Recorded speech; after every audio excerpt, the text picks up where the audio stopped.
ಆಯೋಜನೆ ಮಾಡಿದ್ದೇವೆ. ಜಿಲ್ಲಾಡಳಿತ, ಜಿಲ್ಲಾ ಪಂಚಾಯತ್, ಕನ್ನಡ ಮತ್ತು ಸಂಸ್ಕೃತಿ ಇಲಾಖೆ ಹಾಗೂ ಪ್ರವಾಸೋದ್ಯಮ ಇಲಾಖೆ ಎಲ್ಲರ ಒಂದು ಸಮಯ ಹಾಗೆ ಎಲ್ಲ ಜನತೆಯ ಪರವಾಗಿ ಹೃತ್ಪೂರ್ವಕವಾಗಿ ನಾನು ಸ್ವಾಗತ ಕೋರ್ತೇನೆ.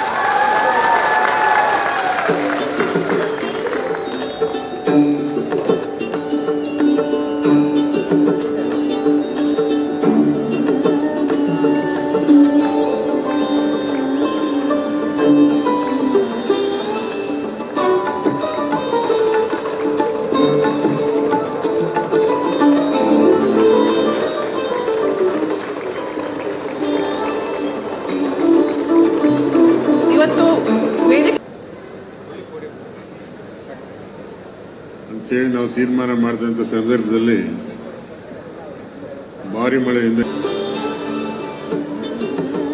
ಶ್ರೀ ಕೆಂಪರಾಜು ಎಲ್ ಮಾನ್ಯ ಅಧ್ಯಕ್ಷರು, ಸತ್ತೇಗಾಲ ಗ್ರಾಮ ಪಂಚಾಯಿತಿ, ತಮಗೂ ಕೂಡ ಸ್ವಾಗತ. ಸಂಸದರು, ಯುವಕರು ಆಗಿರ್ತಕ್ಕಂಥ ಗೆಳೆಯ ಸುನೀಲ್ ಬೋಸ್ ಅವರೇ, ಹಿರಿಯರಾದ ಪುಟ್ಟರಂಗ ಶೆಟ್ಟಿ ಅವರೇ,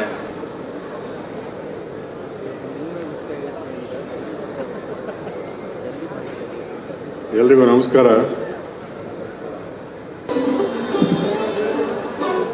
ಚಲುವ ಚಾಮರಾಜನಗರ ಕಾರ್ಯಕ್ರಮವನ್ನು ಅಂತೇಳಿ ತೀರ್ಮಾನ ಮಾಡಿ, ಮತ್ತೆ ಅದೇ ಸಂದರ್ಭದಲ್ಲಿ ಇವತ್ತು ನಮ್ಮ ಮುಖ್ಯಮಂತ್ರಿಗಳು ಎಲ್ಲ ರೀತಿಯ ಸಮೃದ್ಧಿಯಿಂದ ತುಂಬಿದಂತ ಜಿಲ್ಲೆ ಅಂದ್ರೆ ತಪ್ಪಾಗಲಿಕ್ಕಿಲ್ಲ. ಮತ್ತು ಅದರ ಜೊತೆಗೆ ಕಲೆ ಸಂಸ್ಕೃತಿಗೆ ನಗರ ಅಂತ ಹೇಳಿ ಕರೀತಾರೆ. ಯಾಕೆ ಅದನ್ನ ಚೆಲುವ ಚಾಮರಾಜನಗರ ಅಂತ ಕರೀತಾರೆ ಅಂತ ಹೇಳಿದ್ರೆ, ಇದು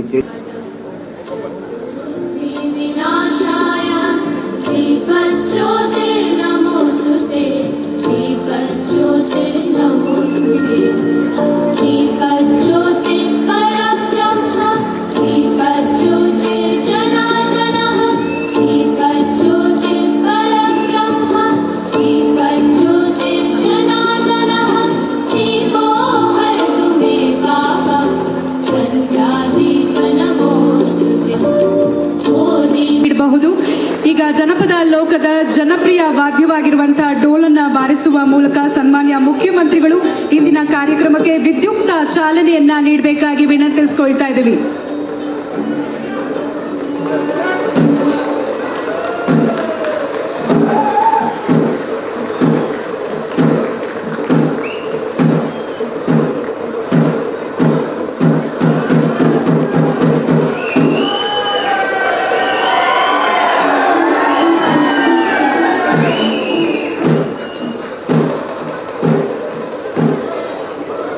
ಜನಪದ ಕಲೆಯ ಪ್ರೇಮಿಗಳು ಆಗಿರುವಂತಹ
ಮಿತ್ರರಾದ ಹಿಂದುಳಿದ ವರ್ಗಗಳ ಕಲ್ಯಾಣ ಮತ್ತು ಕನ್ನಡ ಸಂಸ್ಕೃತಿ ಸಚಿವರು ಆಗಿರ್ತಕ್ಕಂಥ ಮಾನ್ಯ ಶಿವರಾಜ್ ತಂಗಡಗಿ ಆ ಒಂದು ವಿಶೇಷ ಖ್ಯಾತಿಯಿಂದ ಕರ್ನಾಟಕವನ್ನು ಮುನ್ನಡೆಸ್ತಕ್ಕಂಥ ಸನ್ಮಾನ್ಯ ಸಿದ್ದರಾಮಯ್ಯನವರೇ, ಈ ಜಿಲ್ಲೆಯ ಉಸ್ತುವಾರಿ ಸಚಿವರು, ಪಶುಸಂಗೋಪನೆ ಸಚಿವರು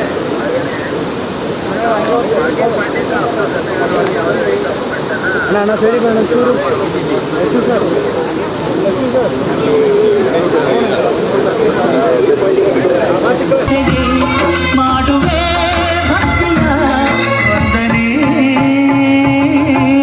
ಹುಟ್ಟಿದರೆ ಕನ್ನಡ ನಾಡ ಹುಟ್ಟಬೇಕು, ಬೆಚ್ಚಿದರೆ ಕನ್ನಡ ಮಣ್ಣ ಮೆಟ್ಟಬೇಕು, ಬದುಕಿದ್ದು ಜಜಕ ಮಂಜಿ.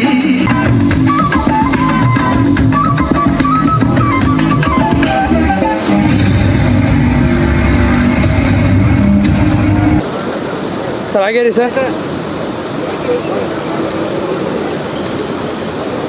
ನಿಮಿಷ ಸರ್, ಒಂದು ನಿಮಿಷ ಸರ್.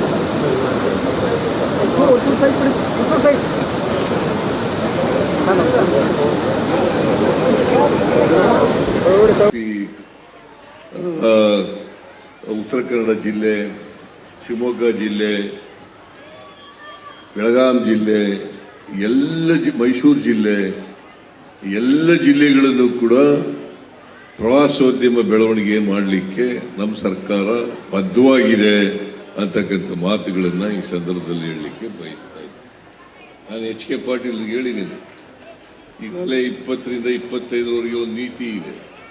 ಅದಕ್ಕಿಂತ ಮುಂಚಿತವಾಗಿ ಒಂದು ನೀತಿ ಮಾಡೋದಾದರೆ, ಅಭಿವೃದ್ಧಿಪಡಿಸ್ತಕ್ಕಂಥ ಒಂದು ನೀತಿ ಮಾಡೋದಾದರೆ ಅಂತ ಒಂದು ನೀತಿಯನ್ನ ಮಾಡಿ ಅಂತಕ್ಕಂಥ ಮಾತುಗಳನ್ನು ಹೇಳಲಿಕ್ಕೆ ಬಯಸ್ತೇನೆ. ಈ ಸಾರಿ ಮಳೆ ಚೆನ್ನಾಗಾಗಿದೆ.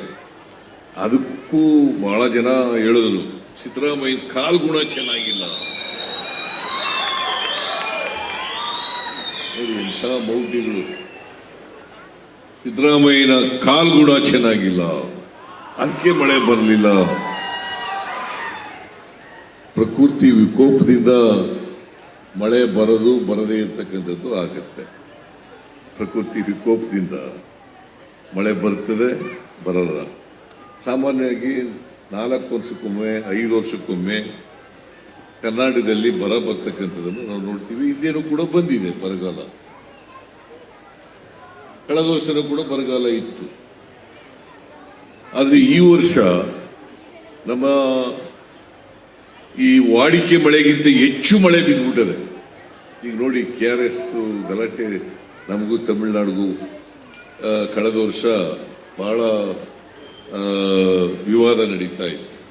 ನಮಗೂ ಅವ್ರಿಗೂ ವಾದ ವಿವಾದಗಳು ನಡೀತಾ ಇತ್ತು. ತಮಿಳುನಾಡಿಗೆ ನಾವು ನೀರು ಕೊಡೋಕ್ಕಾಗಲಿಲ್ಲ.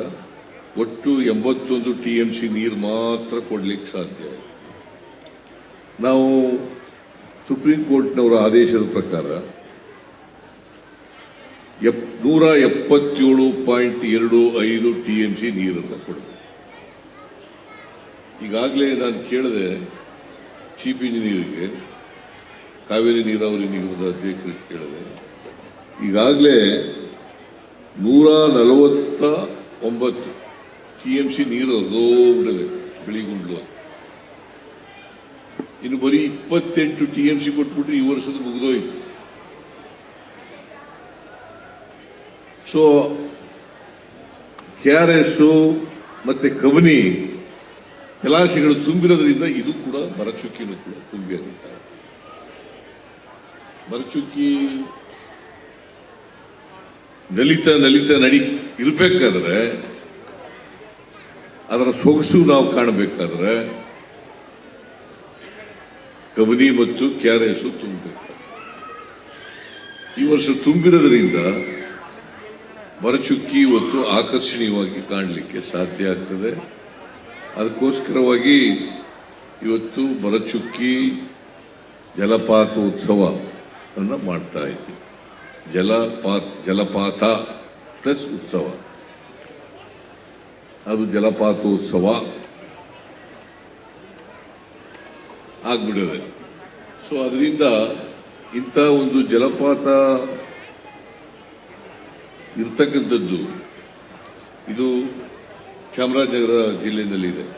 ಅನೂರು ಕಾನ್ಸ್ಟಿಟ್ಯೂನ್ಸಿ, ಚಾಮರಾಜನಗರ ಕೊಳ್ಳೇಗಾಲ ತಾಲೂಕಿನಲ್ಲಿ. ಇದನ್ನ ನೋಡ್ಲಿಕ್ಕೆ ಬಹಳ ಜನ ಬರ್ತಾರೆ.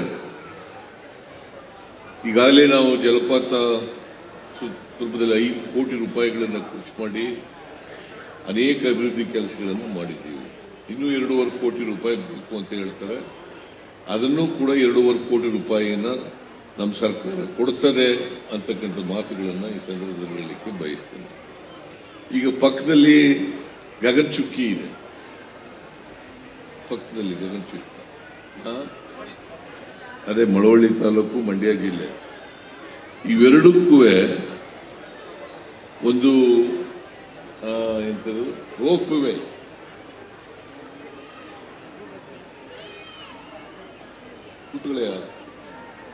ರೋಪ್ ವೇ ಮಾಡಬೇಕು ಅಂತ ಹೇಳ್ತಾ ಇದ್ದಾರೆ. ಆ ರೋಪ್ ವೇ ಮಾಡಲಿಕ್ಕೆ ನಾವು ಪರಿಶೀಲನೆ ಮಾಡಿ ಅದು PPP ಮಾಡಬೇಕಾ ಇಲ್ಲ ಸರ್ಕಾರದಿಂದ ಮಾಡಬೇಕಾ ಅಂತಕ್ಕಂಥದ್ದನ್ನು ಕೂಡ ಕೂಡಲೇ ತೀರ್ಮಾನವನ್ನ ತಗೊಳ್ತೇವೆ ಅಂತಕ್ಕಂಥ ಮಾತುಗಳನ್ನು ಹೇಳಲಿಕ್ಕೆ ಬಯಸ್ತಾ ಇದ್ದೇನೆ. ಆಮೇಲೆ ಈ ಹಿಮವದ್ ಗೋಪಾಲಸ್ವಾಮಿ ದೇವಸ್ಥಾನದ ಬಳಿ ಮೂಲಭೂತ ಸೌಕರ್ಯಗಳನ್ನು ಮಾಡಬೇಕು ಅಂತ ಹೇಳಿದ್ದಾರೆ, ಅದನ್ನು ಮಾಡಿಕೊಳ್ಳೋಣ. ಬಿಳಿಗಿರಿ ರಂಗನಾಥ ಸ್ವಾಮಿ ದೇವಾಲಯದ ಸಂಪೂರ್ಣ ಅಭಿವೃದ್ಧಿಗಾಗಿ 10 ಕೋಟಿ ರೂಪಾಯಿಗಳ ಅನುದಾನದಲ್ಲಿ DPR ಸಿದ್ಧಪಡಿಸಲಾಗ್ತಾ ಇದೆ ಅಂತ ಹೇಳ್ತಾ ಇದ್ದಾರೆ, ಅದನ್ನು ಮಾಡೋಣ.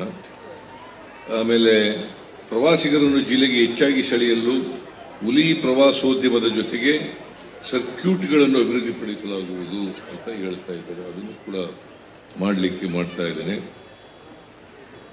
ಗಗನಚುಕ್ಕಿ ಬಳಿ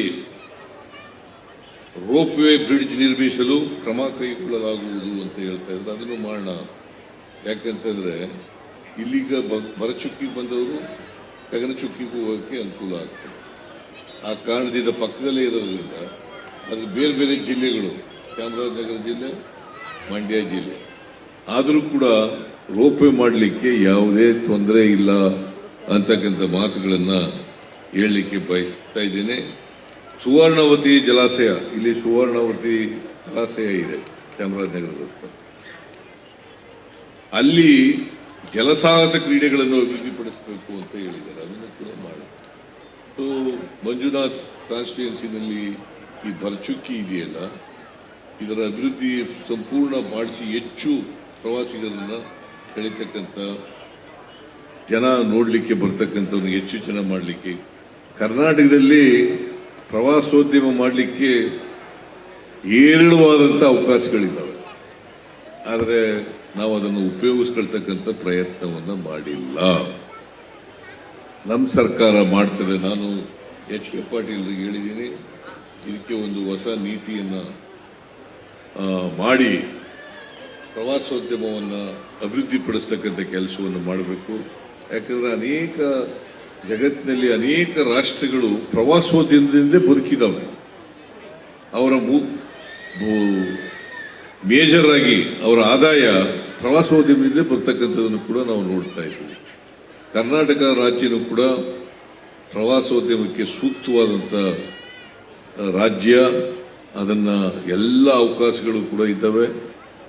ಜನರನ್ನು ಆಕರ್ಷಣೆ ಮಾಡಲಿಕ್ಕೆ, ಪ್ರವಾಸೋದ್ಯಮವನ್ನು ಬೆಳೆಸಲಿಕ್ಕೆ ಎಲ್ಲ ಪ್ರಯತ್ನಗಳನ್ನು ಕೂಡ ನಮ್ಮ ಸರ್ಕಾರ ಮಾಡ್ತದೆ ಅಂತಕ್ಕಂಥ ಮಾತುಗಳನ್ನು ಹೇಳಿ ನಾನು ಮತ್ತೊಮ್ಮೆ ಬರಚುಕ್ಕಿ ಜಲಪಾತೋತ್ಸವ 2024 ಅತ್ಯಂತ ಸಂತೋಷದಿಂದ ಉದ್ಘಾಟನೆ ಮಾಡಿ ಇದರ ವೀಕ್ಷಣೆಯನ್ನು ಜನರು ಪಡೀಬೇಕು, ಹೆಚ್ಚು ಹೆಚ್ಚು ಜನರು ಬಂದು ನೋಡಬೇಕು ಅಂತೇಳಿ ಆಶೆ ನನ್ನ ಮಾತುಗಳನ್ನು ಮುಗಿಸ್ತೇನೆ. ಜೈ ಹಿಂದ್, ಜೈ ಕರ್ನಾಟಕ. ಉತ್ತರ ಕನ್ನಡ ಜಿಲ್ಲೆ, ಶಿವಮೊಗ್ಗ ಜಿಲ್ಲೆ, ಬೆಳಗಾಂ ಜಿಲ್ಲೆ, ಮೈಸೂರು ಜಿಲ್ಲೆ, ಎಲ್ಲ ಜಿಲ್ಲೆಗಳನ್ನು ಕೂಡ ಪ್ರವಾಸೋದ್ಯಮ ಬೆಳವಣಿಗೆ ಮಾಡಲಿಕ್ಕೆ ನಮ್ಮ ಸರ್ಕಾರ ಬದ್ಧವಾಗಿದೆ ಅಂತಕ್ಕಂಥ ಮಾತುಗಳನ್ನು ಈ ಸಂದರ್ಭದಲ್ಲಿ ಹೇಳಲಿಕ್ಕೆ ಬಯಸ್ತಾ ಇದ್ದೀನಿ. ನಾನು HK ಪಾಟೀಲ್ಗೆ ಹೇಳಿದ್ದೀನಿ, ಈಗಾಗಲೇ 20ರಿಂದ 25ರವರೆಗೆ ಒಂದು ನೀತಿ ಇದೆ. ಅದಕ್ಕಿಂತ ಮುಂಚಿತವಾಗಿ ಒಂದು ನೀತಿ ಮಾಡೋದಾದರೆ, ಅಭಿವೃದ್ಧಿಪಡಿಸ್ತಕ್ಕಂಥ ಒಂದು ನೀತಿ ಮಾಡೋದಾದರೆ ಅಂತ ಒಂದು ನೀತಿಯನ್ನ ಮಾಡಿ ಅಂತಕ್ಕಂಥ ಮಾತುಗಳನ್ನು ಹೇಳಲಿಕ್ಕೆ ಬಯಸ್ತೇನೆ. ಈ ಸಾರಿ ಮಳೆ ಚೆನ್ನಾಗಾಗಿದೆ. ಅದಕ್ಕೂ ಬಹಳ ಜನ ಹೇಳಿದ್ರು ಸಿದ್ದರಾಮಯ್ಯ ಕಾಲ್ಗುಣ ಚೆನ್ನಾಗಿಲ್ಲ. ಎಂಥ ಮೌಢ್ಯಗಳು. ಸಿದ್ದರಾಮಯ್ಯನ ಕಾಲ್ಗುಣ ಚೆನ್ನಾಗಿಲ್ಲ. ಅದಕ್ಕೆ ಮಳೆ ಬರಲಿಲ್ಲ. ಪ್ರಕೃತಿ ವಿಕೋಪದಿಂದ ಮಳೆ ಬರದೇ ಇರ್ತಕ್ಕಂಥದ್ದು ಆಗುತ್ತೆ. ಪ್ರಕೃತಿ ವಿಕೋಪದಿಂದ ಮಳೆ ಬರ್ತದೆ, ಬರಲ್ಲ. ಸಾಮಾನ್ಯವಾಗಿ 4 ವರ್ಷಕ್ಕೊಮ್ಮೆ 5 ವರ್ಷಕ್ಕೊಮ್ಮೆ ಕರ್ನಾಟಕದಲ್ಲಿ ಬರ್ತಕ್ಕಂಥದ್ದನ್ನು ನಾವು ನೋಡ್ತೀವಿ. ಇದೇನು ಕೂಡ ಬಂದಿದೆ ಬರಗಾಲ. ಕಳೆದ ವರ್ಷನೂ ಕೂಡ ಬರಗಾಲ ಇತ್ತು. ಆದರೆ ಈ ವರ್ಷ ನಮ್ಮ ಈ ವಾಡಿಕೆ ಮಳೆಗಿಂತ ಹೆಚ್ಚು ಮಳೆ ಬಿದ್ದುಬಿಟ್ಟದೆ. ಈಗ ನೋಡಿ, KRS ಗಲಾಟೆ ನಮಗೂ ತಮಿಳುನಾಡಿಗೂ ಕಳೆದ ವರ್ಷ ಬಹಳ ವಿವಾದ ನಡೀತಾ ಇತ್ತು. ನಮಗೂ ಅವ್ರಿಗೂ ವಾದ ವಿವಾದಗಳು ನಡೀತಾ ಇತ್ತು. ತಮಿಳುನಾಡಿಗೆ ನಾವು ನೀರು ಕೊಡೋಕ್ಕಾಗಲಿಲ್ಲ. ಒಟ್ಟು 81 TMC ನೀರು ಮಾತ್ರ ಕೊಡ್ಲಿಕ್ಕೆ ಸಾಧ್ಯ ಆಯಿತು. ನಾವು ಸುಪ್ರೀಂ ಕೋರ್ಟ್ನವರ ಆದೇಶದ ಪ್ರಕಾರ 177.25 TMC ನೀರನ್ನು ಕೊಡಬೇಕು. ಈಗಾಗಲೇ ನಾನು ಕೇಳಿದೆ ಚೀಫ್ ಇಂಜಿನಿಯರ್ಗೆ, ಕಾವೇರಿ ನೀರಾವರಿ ನಿಗಮದ ಅಧ್ಯಕ್ಷರಿಗೆ ಕೇಳಿದೆ. ಈಗಾಗಲೇ 149 TMC ನೀರು ಹರಿದೋಗ್ಬಿಟ್ಟಿದೆ ಬಿಳಿಗುಂಡ್ಲು. ಇನ್ನು ಬರೀ 28 TMC ಕೊಟ್ಬಿಟ್ರೆ ಈ ವರ್ಷದ ಮುಗಿದೋಯ್ತು. ಸೊ KRS ಮತ್ತೆ ಕಬಿನಿ ಜಲಾಶಯಗಳು ತುಂಬಿರೋದ್ರಿಂದ ಇದು ಕೂಡ ಬರಚುಕ್ಕಿನೂ ಕೂಡ ತುಂಬಿ ಆಗುತ್ತೆ. ಬರಚುಕ್ಕಿ ನಲಿತ ಇರಬೇಕಾದ್ರೆ, ಅದರ ಸೊಗಸು ನಾವು ಕಾಣಬೇಕಾದ್ರೆ ಕಬಿನಿ ಮತ್ತು KRS ತುಂಬಬೇಕು. ಈ ವರ್ಷ ತುಂಬಿರೋದ್ರಿಂದ ಬರಚುಕ್ಕಿ ಇವತ್ತು ಆಕರ್ಷಣೀಯವಾಗಿ ಕಾಣಲಿಕ್ಕೆ ಸಾಧ್ಯ ಆಗ್ತದೆ. ಅದಕ್ಕೋಸ್ಕರವಾಗಿ ಇವತ್ತು ಬರಚುಕ್ಕಿ ಜಲಪಾತೋತ್ಸವ ಅನ್ನು ಮಾಡ್ತಾ ಇದ್ದೀವಿ. ಜಲಪಾತ ಪ್ಲಸ್ ಉತ್ಸವ, ಅದು ಜಲಪಾತೋತ್ಸವ ಆಗ್ಬಿಟ್ಟಿದೆ. ಸೊ ಅದರಿಂದ ಇಂಥ ಒಂದು ಜಲಪಾತ ಇರ್ತಕ್ಕಂಥದ್ದು ಇದು ಚಾಮರಾಜನಗರ ಜಿಲ್ಲೆಯಲ್ಲಿದೆ. ಅನೂರು ಕಾನ್ಸ್ಟಿಟ್ಯೂನ್ಸಿ, ಚಾಮರಾಜನಗರ ಕೊಳ್ಳೇಗಾಲ ತಾಲೂಕಿನಲ್ಲಿ. ಇದನ್ನ ನೋಡ್ಲಿಕ್ಕೆ ಬಹಳ ಜನ ಬರ್ತಾರೆ. ಈಗಾಗಲೇ ನಾವು ಜಲಪಾತ ರೂಪದಲ್ಲಿ 5 ಕೋಟಿ ರೂಪಾಯಿಗಳನ್ನು ಖರ್ಚು ಮಾಡಿ ಅನೇಕ ಅಭಿವೃದ್ಧಿ ಕೆಲಸಗಳನ್ನು ಮಾಡಿದ್ದೀವಿ. ಇನ್ನೂ 2.5 ಕೋಟಿ ರೂಪಾಯಿ ಬೇಕು ಅಂತ ಹೇಳ್ತಾರೆ. ಅದನ್ನು ಕೂಡ 2.5 ಕೋಟಿ ರೂಪಾಯಿಯನ್ನು ನಮ್ಮ ಸರ್ಕಾರ ಕೊಡ್ತದೆ ಅಂತಕ್ಕಂಥ ಮಾತುಗಳನ್ನು ಈ ಸಂದರ್ಭದಲ್ಲಿ ಹೇಳಲಿಕ್ಕೆ ಬಯಸ್ತೇನೆ. ಈಗ ಪಕ್ಕದಲ್ಲಿ ಗಗನಚುಕ್ಕಿ ಇದೆ, ಪಕ್ಕದಲ್ಲಿ ಗಗನಚುಕ್ಕಿ, ಅದೇ ಮಳವಳ್ಳಿ ತಾಲೂಕು, ಮಂಡ್ಯ ಜಿಲ್ಲೆ. ಇವೆರಡಕ್ಕೂ ಒಂದು ಎಂಥದ್ದು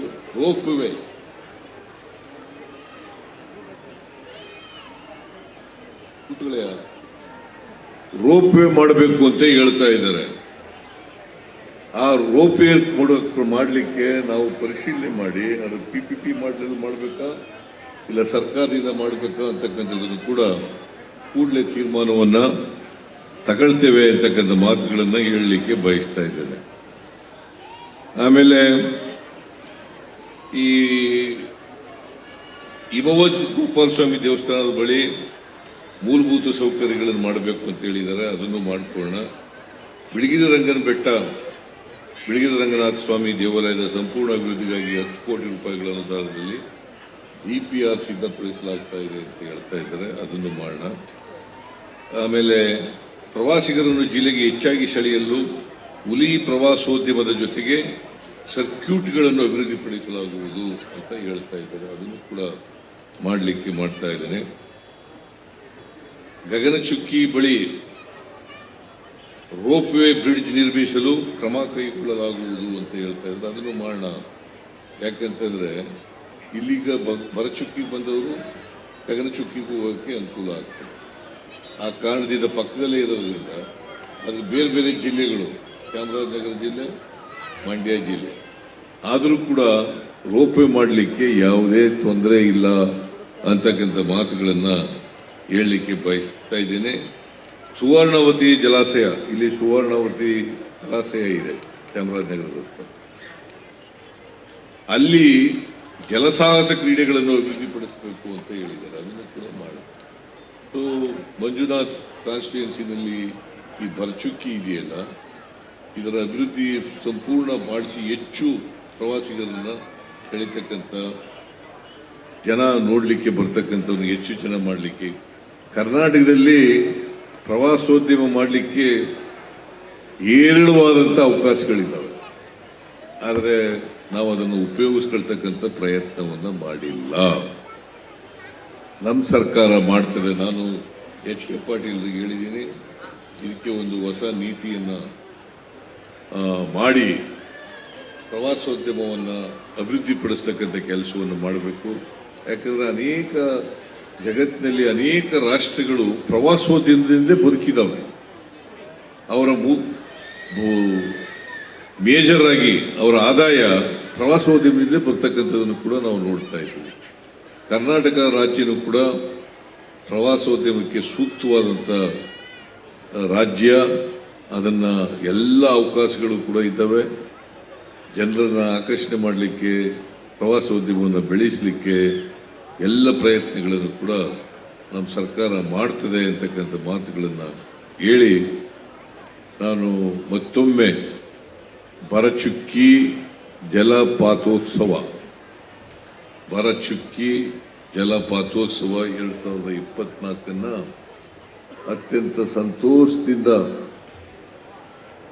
ಉದ್ಘಾಟನೆ ಮಾಡಿ ಇದರ ವೀಕ್ಷಣೆಯನ್ನ ಜನರು ಪಡೆಯಬೇಕು, ಹೆಚ್ಚು ಹೆಚ್ಚು ಜನರು ಬಂದು ನೋಡಬೇಕು ಅಂತೇಳಿ ಆಶೆ ನನ್ನ ಮಾತುಗಳನ್ನು ಮುಗಿಸ್ತೇನೆ. ಜೈ ಹಿಂದ್, ಜೈ ಕರ್ನಾಟಕ.